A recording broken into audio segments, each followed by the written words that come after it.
an honor to be up here with everyone, and I think we've learned a lot. If you'll indulge me for just a second, if you're so inclined, feel free to close your eyes. I want to envision something, and I'm going to broaden way out, but trust me as I try to bring it back into the point around GMPs. We have a real, what I would call kind of a wonderful vision around this industry. It includes the fact that what's on the label is in the bottle, that we are fully supporting the claims that are on the bottle, that manufacturers are compliant and they utilize GMPs, they can be trusted, that the retailer would never put anything on the shelf that they're not 100% certain is representative of what it says it is, that we trust that the consumers and the retailers even know the good guys and they know the bad guys. This is the vision of a self-regulated industry. I'm here to tell you it's not our reality, as we all know. Unfortunately, it's not our reality, and it's a big deal. What comes to mind, I'm from Florida, and every time I mention it to someone I'm from Florida, they go, oh, hurricanes, how do you guys do that, right? And what it reminds me of is when CNN comes to my town when a hurricane is blown through, they find the one mobile home or the one tree that's blown over, and they show it over and over and over again, okay? It happens quite a lot on the news. 24-hour news has to fill up a lot of airtime to sell advertising. So what I've come to call this in our industry is the fringe. And I literally believe it's less than 10% of our industry. Might be less than 5%. These are the guys that stretch the truth. These are the folks that probably don't manufacture their product. These are the folks that are intentionally doing it the wrong way. What's in the bottle may not be what it says. I call it the fringe, and they're the loudest of all. They are absolutely the loudest, and this is the problem that we have in our industry.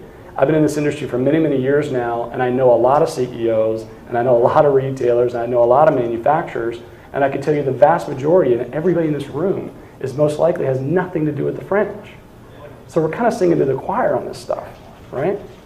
So when you take the fact that they're stretching the truth, they're probably outsourcing their manufacturing to someone that would be very hard to find.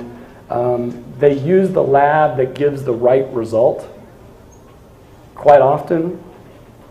There's also the fringe retailer.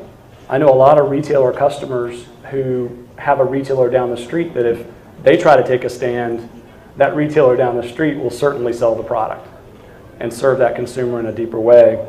So what's the story versus what's the reality? And the reality is that keeping up with the raspberry ketone issue is one that's very, very difficult. I had a long conversation with a retailer that was calling us out on our integrity, and I was defending our integrity. We have a lab in-house. We manufacture our own products. Come on up to New Hampshire. Let me show it to you. And then my question was, did you support the raspberry ketone effort? Well, sure. Our consumers were demanding it. How quickly did you get the raspberry ketones from the supplier that you found it from? We were able to get it in about 9 days. I'm sure you made a lot of money on that. Did you know the manufacturer that you finally found those raspberry ketones from? Was it in their catalog? Was it something that they just magically produced? Was this a credible manufacturer? No answer. I could tell you that getting a product to market takes a lot longer than 9 days to do it right.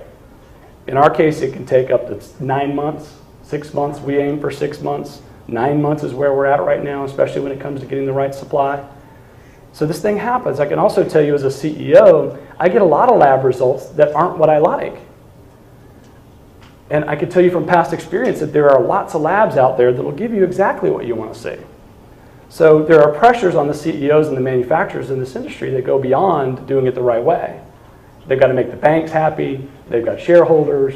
They've got to hit a launch date for Expo. You don't want to miss a new product launch date at Expo, right? So there's pressures on both the retailers and the manufacturers and the suppliers in this industry that are significant. And when you're dealing with the fringe, it makes it very difficult. So I'll introduce a new term, the catch. The catch is, if I'm a manufacturer that's trying to do it with integrity, the fringe is there to make sure that they pick up the pieces and that they get the sale when I might not. If I'm a retailer that's trying to do it with integrity, the fringe is there to pick up the sale or to serve that consumer online or down the street when I'm not, when I can't do it because I'm trying to stand on integrity. This is called the catch. There's a catch. We have to balance this in our industry.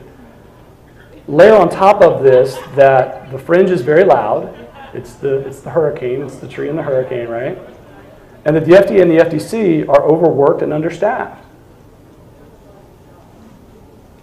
So we're the good guys. I'm standing here talking to the good guys, but what's the solution? The fringe is loud. The FDA and the FTC aren't going to be able to pull this off, and we've got a catch. If we don't do it, someone will. The 5% will. It's a gigantic issue. So what is the solution? And before I talk specifically about GMPs, let me just tell you my version of the solution and what we're trying to do. It's called the power of transparency. And I want to call it big T transparency, because there's a lot of folks out there talking about little t transparency. I'm a big believer in big T transparency, and it's about redefining the conversation in our industry at a much higher level. If we, as the good guys in this room, whether you're a retailer or a manufacturer or supplier, embrace big T transparency, it's going to be very difficult for the consumer to go with the fringe. Right now, there's not a big enough gap between the good guys and the bad guys. The good guys look a lot like the bad guys. It's really difficult to see the difference. To me, big T transparency allows for us to build a gap. We set a new standard. Okay, we're able to set a new standard around this. Some of the things that we're working to do at MegaFood, providing real-time access to our C&As, not only on our product, but every ingredient that we test, allowing visitors to visit our manufacturer. That's my fallback. If somebody questions my integrity, come on up to New Hampshire. And as long as you're not a competitor, I'm likely to pay for your visit. Because I want you to come and see my batch records and my equipment and my people that are day in and day out, the lab, the 4-H PLCs, the things that we're doing. With your own eyes, if you're a retailer, come on up and check it out. If you care about it from that standpoint. That's big T transparency. We're even going so far as to put live cameras on our equipment. We want a live 24/7. I want to be able to point people to our website and say, go look at it. They're there today. It's 24/7. It's live. It's apparent. They are building products the right way. Let me show you.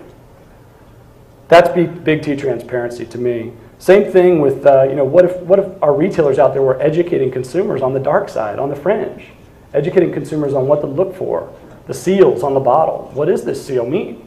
What does this GMP seal mean? Consumers don't know. And what's really great is that consumers rely on your staff, if you're a retailer, to educate them each and every day.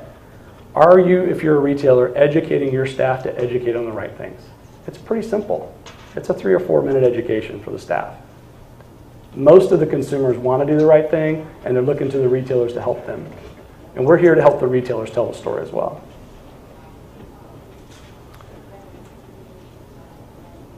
We want to differentiate. We're a smaller company. We want to differentiate, and we're going to try to differentiate with big T transparency. We all have to play our part on this. I honestly believe that self-regulation is flawed. Our government cannot bear the burden. We've got to redefine it, and instead of hand-wringing about GMPs and the FDA and the FTC and all the fringe things, I say we do something. Something small, something little, but we should be doing something about it, and we have the power to do it each and every day. So what the heck does that have to do with FDA and GMPs? The root cause has nothing to do with GMP or FDA. The root cause of where we're at with GMPs, it has to do with self-regulation and the fact that we're not a trusted industry because of the fringe. Most of us want to do the right thing. I wear my 483s and warning letter like a badge of honor. I'm a big believer that the FDA is using 483s in particular, and sometimes warning letters, to guide and direct us towards the right way to apply our GMPs. So for me, it's a rite of passage. Ask about it. I'll share with you what we've done. Come up to New Hampshire and learn, and this is what every manufacturer that's the good guy should be doing in this industry. So we think retailers should require GMPs from every single manufacturer and practice intolerance. Don't let it slide. Be intolerant.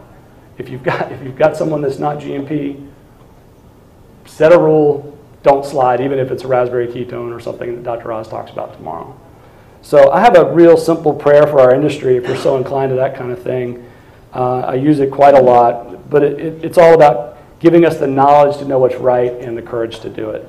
It takes a lot of courage to make these decisions, both as a manufacturer and a retailer, and my prayer for you is that you have that courage. Thanks a lot.